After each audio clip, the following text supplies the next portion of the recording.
சென்னையில் மலர் கண்காட்சி முதலமைச்சர் மு.க.ஸ்டாலின் தொடங்கி வைத்தார். கண்காட்சிக்காக வைக்கப்பட்டிருந்த பூக்களையும் அவர் பார்வையிட்டார். சென்னையில் உள்ள செம்மொழி பூங்காவில் தோட்டக்கலை மற்றும் மலைப்பயிர்கள் துறை சார்பில் ஏற்பாடு செய்யப்பட்டுள்ள 4வது மலர் கண்காட்சி நடைபெறுகிறது. ஜனவரி மாதம் 18ஆம் தேதி வரை கண்காட்சி நடைபெறுகிறது. காலை 10 மணி முதல் இரவு 7 மணி வரை மக்கள் பார்வையிட திறந்திருக்கும். நுழைவு கட்டணமாக பெரியவர்களுக்கு 150 ரூபாயும் சிறியவர்களுக்கு 75 ரூபாயும் வசூலிக்கப்படுகிறது. கேமரா கொண்டு செல்பவர்கள் 500 ரூபாய் செலுத்த வேண்டும். கோவை, உதகை, கொடைக்கானல், கன்னியாகுமரி உள்ளிட்ட பகுதிகளிலிருந்து கொண்டுவரப்பட்ட 50 அரிய வகை மலர்கள் மற்றும் 30 லட்சம் மலர் செடிகள் இதில் இடம்பெற்றுள்ளன. சென்னையில் தடையை மீறி போராட்டம் நடத்தும் என்று சௌமியா அன்புமணி உள்ளிட்ட பாமகவினர் கைது செய்யப்பட்டனர். அண்ணா பல்கலைக்கழக மாணவி மீது பாலியல் தாக்குதல் நடத்தப்பட்டதை கண்டித்து தொடர்ந்து போராட்டங்கள் நடத்தப்பட்டு வருகின்றன. இந்நிலையில் பாமக சார்பில் சென்னை வள்ளுவர் கோட்டம் அருகே போராட்டம் நடத்த அனுமதி கோரப்பட்டிருந்தது.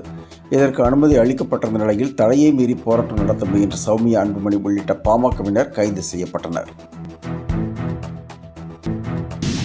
அண்ணா பல்கலைக்கழக மாணவி மீது நடத்தப்பட்ட தாக்குதலை கண்டித்து எதிர்க்கட்சியினர் தொடர்ந்து போராட்டம் நடத்தி வரும் நிலையில் சந்தேகத்திற்கு ஆளாகி உள்ள சார் என்ற நபர் யார் என்பது குறித்து முழுமையான விசாரணை நடத்த வேண்டும் என திருமாவளவன் வலியுறுத்தியுள்ளார்.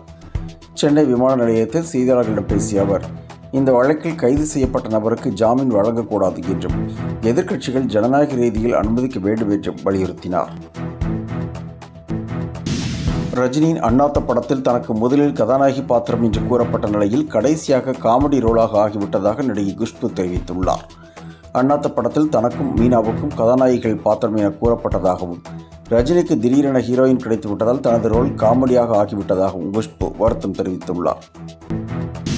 இந்த ஆண்டு கண்டிப்பாக பொது சிவில் சட்டம் அமல்படுத்தப்படும் என மத்திய அமைச்சர் அர்ஜுன் ராம் மெக்வால் தெரிவித்துள்ளார். டெல்லியில் செய்தியாளர்களிடம் பேசிய அவர், பொது சிவில் சட்டம் உத்தரகாண்ட், கோவா மாநிலத்தில் உள்ளதை சுட்டிக்காட்டினார். எந்தவித சந்தேகமுமின்றி இந்த ஆண்டு பொது சிவில் சட்டத்தை மத்திய அரசு கொண்டு வர உள்ளதாகவும் சட்ட ஆணையத்தின் ஆய்வில் இந்த சட்டம் நிலுவையில் உள்ளதாகவும் மத்திய அமைச்சர் குறிப்பிட்டார். விடாமுயற்சி பொங்கலன்று ரிலீஸ் ஆகவில்லை என்பதால் அன்றைய தினத்தில் ஏற்கனவே அறிவிக்கப்பட்ட ரேஸில் கொண்டு வர தயாரிப்பு குழுவினர் தீவிரமாக முயற்சி செய்து வருகின்றனர். அந்த வரிசையில் வணங்கான், கேம் லாஞ்சர், காதலிக்க நேரமில்லை, டென் அவார்ஸ் படங்கள் ரிலீஸுக்கு தயாராகி வருவதாக கூறப்படுகிறது. விஜயகாந்தின் மகன் சண்முக பாண்டியனின் படைத்தலைவன், மெட்ராஸ்காரன், தருணம் உள்ளிட்ட படங்களும் போட்டிக்கு வரவுள்ளன.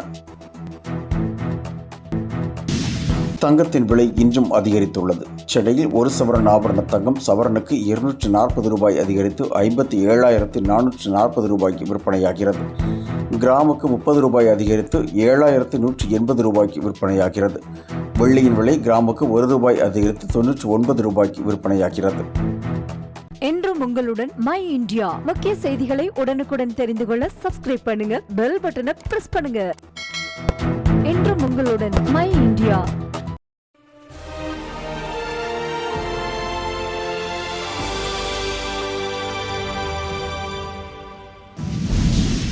லஞ்சம் தவிர்த்து நெஞ்சை நிமிர்த்து என்ற வழியில் நேர்மையாளர் திரு சகாயம் ஐஏஎஸ் அவர்களின் எழுத்தில் முதல் அனுபவ பதிவு. கடைசி தரியில் கண்டாங்கி சேலை திசை மாற்றிய பணி அனுபவம். புத்தக வெளியீட்டு நாள் வெள்ளிக்கிழமை 3/1/2025. நேரம் மாலை 6 மணி. இடம் காமராஜர் அரங்கம், சென்னை. 2 புத்தகங்களை முன்பதிவு செய்வோருக்கு புத்தக வெளியீட்டு விழாவில் VIP அனுமதி சீட்டு வழங்கப்பட்டு திரு சகாயம் ஐஏஎஸ் அவர்களின் பொற்கரங்களிலேயே அந்த 2 புத்தகங்களை பெற்றுக்கொள்ளும் அரிய வாய்ப்பும் கிடைக்கும். புத்தக முன்பதிவு 30/12/2024 முதல் 3/1/2025 வரை மட்டுமே. முன்பதிவுக்கு அப்பா பதிப்பகம் 701082929315077173 மற்றும் 8925917667. விலை ரூபாய் 275 மட்டுமே. QR கோடை ஸ்கேன் செய்து புத்தகங்களை முன்பதிவு செய்து கொள்ளலாம். இன்றே உங்கள் புத்தகத்தை முன்பதிவு செய்திடுங்கள். தேசத்தின் நம்பிக்கை மாத இதழ் மற்றும் அப்பா பப்ளிகேஷன்ஸ் இணைந்து வழங்கும் கடைசி தரியில் கண்டாங்கி சேலை